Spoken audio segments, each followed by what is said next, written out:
প্ৰশ্ন কৰিছে, হে প্ৰভু, তুমি যে কৈছা মই বৈকুণ্ঠলৈ গতি কৰিম, তুমি যদি বৈকুণ্ঠলৈ গুচি যোৱা তাহলে বিয়োগে ন, তোমাৰ বিয়োগ এই ভক্ত, তোমাৰ ভক্তসকল প্ৰথম শাশ্বন্তিক ভূতলে কেনেকৈ থাকিব পৃথিৱী? কাৰণ নিৰ্গুণ নিৰাকাৰ ব্ৰহ্মক উপাসনা কৰাটো ইমান সহজ সাধ্য নহয়। আৰু তেতিয়া উদ্ধৱৰ কথা শুনি প্ৰভু ভগৱন্তই চিন্তা কৰিলে। ইতি উদ্ধৱ বাচ শ্ৰুত্বা প্ৰভাসে চিন্তয়ন হৰি ভক্ত অৱলম্বনাৰ্থায় কিম বিধেয়ম ময়েতি চ। পদ্মপুৰাণ উত্তৰখণ্ড ভাগৱত মহাত্ম্য ৩য় অধ্যায় ৬০ নম্বৰ শ্লোক। ভগৱানে চিন্তা কৰিলে মই কি উপায় দি যাম। আৰু তেতিয়া তেওঁ বুজি পালে, উপায় দিলে। স্বকীয়ম য়দ ভগতে যতচ্চ ভগৱতে আদাধ্যাৎ তিৰোধায় প্ৰবিষ্টয়ম শ্ৰীমদ ভাগৱতাৰ্ণৱম। আৰু লগে লগে ঘোষণা দিলে, তেনেয়ম বাংময় মূৰ্তি প্ৰত্যক্ষ বৰ্ততে হৰি সেবাত শ্ৰবণাৎ পথত দৰ্শনাৎ পাপনাশিনী। পদ্মপুৰাণ উত্তৰখণ্ড ভাগবত মহাত্ম্য ৩য় অধ্যায় ৬১ আৰু ৬২ নম্বৰ শ্লোক। ভগৱানে কলে, হে উদ্ধৱ, চিন্তা নকৰিবা, মই মোৰ বল বীৰ্য মোৰ শক্তি সমস্তখিনি মই ভাগৱত মহাসাগৰৰ মাজত বিলীন কৰি থম। উদ্ধৱে পুনৰ প্ৰশ্ন কৰিলে, হে প্ৰভু, তোমাক কেনেকৈ পাব আৰু অকমান বুজাই দিয়া। তোমাৰ ওচৰলৈ যাব পৰা উপাসনাৰ পদ্ধতি কি হব কলি যুগত?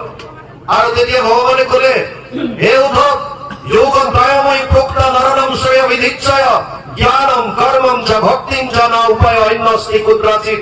১১-২০-৬ একাদশ স্কন্ধ ২০ অধ্যায় ৬ নম্বৰ শ্লোকত ভগৱান কৃষ্ণই উদ্ধৱক কলে, হে উদ্ধৱ, মোৰ ওচৰলৈ আহিব পৰা ৩টা মাৰ্গ আছে। কি ৩টা? প্ৰথমটো কৈছে কৰ্ম মাৰ্গ, য'ত ইন্দ্ৰিয় প্ৰধান কৰ্মসমূহক গুৰুত্ব দিয়া হল, যাগ যজ্ঞ পূজা পাতল। ভাগৱতে কৈছে মোৰ ওচৰলৈ আহিব পাৰে তেনেকৈ।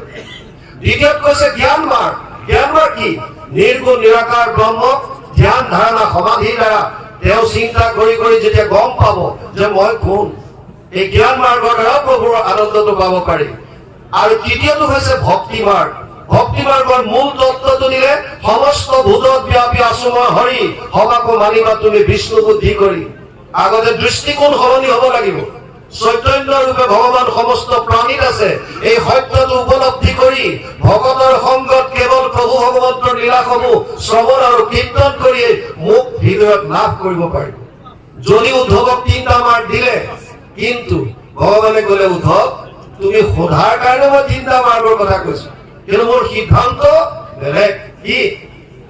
জ্ঞান কৰ্ম ভগতি কহিলো কৰি ভেদ ভগতি পৰম পন্থ দিলো পৰিছেদ। হে উদ্ধৱ, যদিও মই 3টা মাৰ্গৰ কথা তোমাক কৈছো, কিন্তু মোৰ সিদ্ধান্ত এটা, সেইটো হৈছে ভক্তি।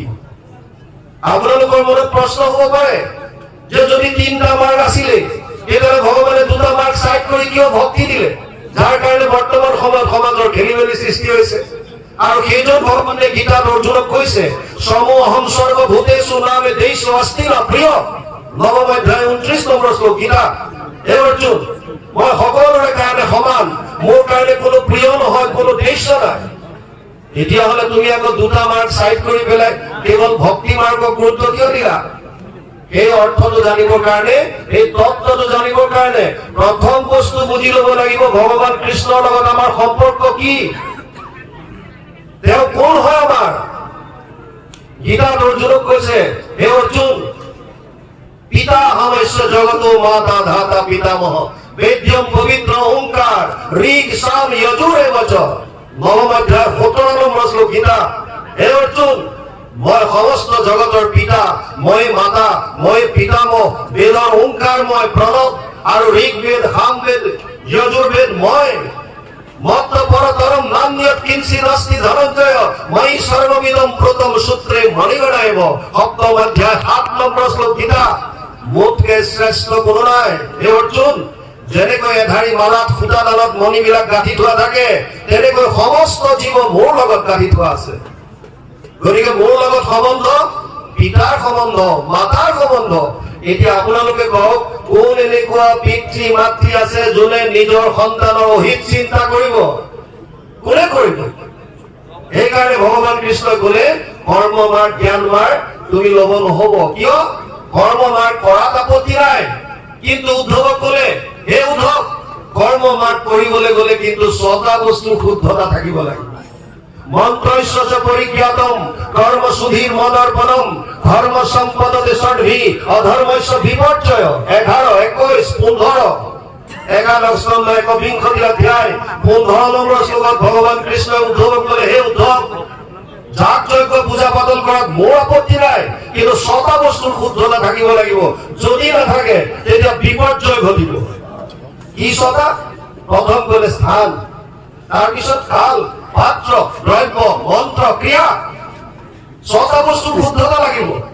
আপোনালোকে জানি আচৰিত হ'ব যে 28,000 ঋষিৰ কথা আমি ভাগৱতৰ প্ৰথম স্কন্ধত পাওঁ, যি বেদত প্ৰধান। 28 সহস্ৰ ঋষি বেদত প্ৰধান।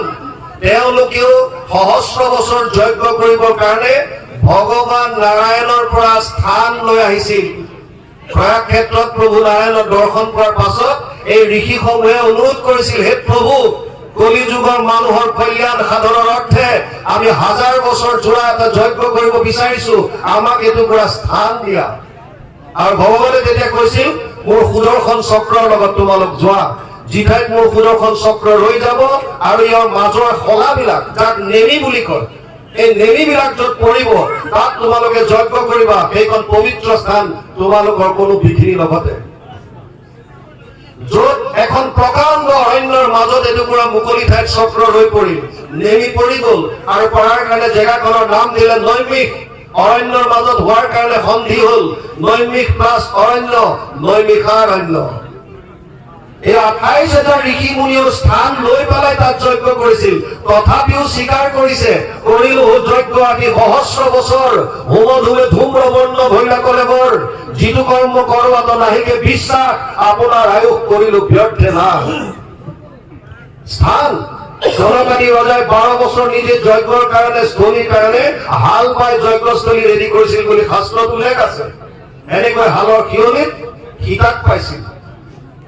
কাল, সময়, নিৰ্দিষ্ট সময়ত যদি কৰিব নোৱাৰে তেতিয়া বিপৰ্যয় ঘটিব। তাত যি পাত্ৰসমূহ ব্যৱহাৰ হয়, যি দ্ৰব্য আহে, এই সমস্তবিলাক পবিত্ৰ হ'ব লাগিব। আৰু আটাইতকৈ ডাঙৰ কথা, মন্ত্ৰ উচ্চাৰণ। মন্ত্ৰ উচ্চাৰণত যদি খেলি মেলি হ'ল, তেতিয়াহ'লে আপোনালোকে 6ষ্ঠ স্কন্ধত পাব, বৃত্তাসুৰ বধত। কস্তা মুনিয়ে যজ্ঞ কৰিছিল ইন্দ্ৰক বধ কৰিবৰ কাৰণে, আৰু মন্ত্ৰ উচ্চাৰণ কৰিলে, ইন্দ্ৰ শত্ৰু বিবৰ্ধন, ইন্দ্ৰৰ শত্ৰু বৃদ্ধি হওক। কিন্তু উচ্চাৰণত খেলি মেলি হ'ল। য'ত ক'ব লাগিছিল ইন্দ্ৰৰ শত্ৰু বধ হওক বা নিধন হওক, তাত তেওঁ ক'লে ইন্দ্ৰৰ শত্ৰু নিধন হওক। মন্ত্ৰত উচ্চাৰণ খেলি মেলি হৈ গ'ল। তাৰ ফলস্বৰূপে কি হ'ল? ইন্দ্ৰৰ হাতত বৃত্তাসুৰৰ বধ হ'বলগীয়া হ'ল। সেইকাৰণে আচল ডাঙৰ কথাটো হৈছে, মন্ত্ৰ উচ্চাৰণত যদি গণ্ডগোল থাকে, সংস্কৃত ইমান সহজ নহয়। আমাৰ অজ্ঞ মানুহে সংস্কৃত উচ্চাৰণ কৰিবলৈ ভয় লাগে। তথাপিও সংস্কৃতৰ প্ৰপাৰলি যদি উচ্চাৰণ কৰিব নোৱাৰে, তেতিয়াহ'লে নকৰাই ভাল। আৰু যদি মন্ত্ৰত খেলি মেলি হ'ল, আপোনালোকে এটা কথা আজি জানি যাওক, পুৰোহিতজনৰ একো নহয়, যাজকৰ বিপৰ্যয় ঘটিব বুলি কৈছে, যিজন সেৱকী। গতিকে মন্ত্ৰ মাৰ্গটো ইমান সুবিধাজনক নহয়। দ্বিতীয় আহিছে জ্ঞান মাৰ্গ। জ্ঞান মাৰ্গত য'ত নিৰ্গুণ নিৰাকাৰ ব্ৰহ্মক উপাসনা কৰে। শংকৰাচাৰ্যই কৈছিল 4টা মিনিমাম বস্তুটো ইয়াত লাগে, আৰু বহুত আছে। 4টা মিনিমাম কি? সম, দম, তিতিক্ষা, উপ্ৰতি। প্ৰথম কৈছে মনৰ ওপৰত সংযম। জ্ঞান মাৰ্গত যাবৰ কাৰণে মনৰ ওপৰত কণ্ট্ৰল হ'ব লাগিব। আমাৰ কিমানজনৰ মনৰ ওপৰত সংযম আছে? দ্বিতীয়ত কৈছে ইন্দ্ৰিয় দমন। আপুনি ইন্দ্ৰিয় দমন কৰিব পাৰিব লাগিব, তেতিয়া জ্ঞান মাৰ্গৰ কাৰণে আপুনি অধিকাৰী হ'ব। তাৰ পাছত কৈছে তিতিক্ষা, সহনশীলতা গুণ। বহু বছৰ ধৰি আপুনি জংঘলত, পাহাৰৰ ওপৰত ধ্যানত থাকিব লাগিব। কি খাবলৈ পাইছে, কি কৰিবলৈ পাইছে, গৰম ঠাণ্ডা একো আপুনি তাত এইবিলাক উপলব্ধি কৰিব নোৱাৰিব। চব সহ্য কৰিব পৰা কোৱালিটি হ'ব লাগিব। আৰু শেষত দিছে উপ্ৰতি, বিষয়ৰ ওপৰত উঠিব পৰা। ইমান শাৰীৰিক কষ্টসমূহ সহ্য কৰি সাধাৰণ মানুহে যে নিৰ্গুণ নিৰাকাৰ ব্ৰহ্মক উপাসনা কৰিব পাৰিব, ই অতি কষ্টকৰ। সেইকাৰণে গীতাত 12 স্কন্ধ ভক্তি যুগত ভগৱান কৃষ্ণই অৰ্জুনক অকপট ভাৱে স্বীকাৰ কৰি কৈছে, ক্লেশ অধিকতৰস্তেষাং অব্যক্ত সত্য চেতসা অব্যক্ত হি গতিৰ দুখম দেহবৎ ভীৰৱপ্যতে। 12 অধ্যায় 5 নম্বৰ শ্লোক, হে অৰ্জুন, জ্ঞান মাৰ্গ অতি কষ্টকৰ। আপোনালোকে হয়তো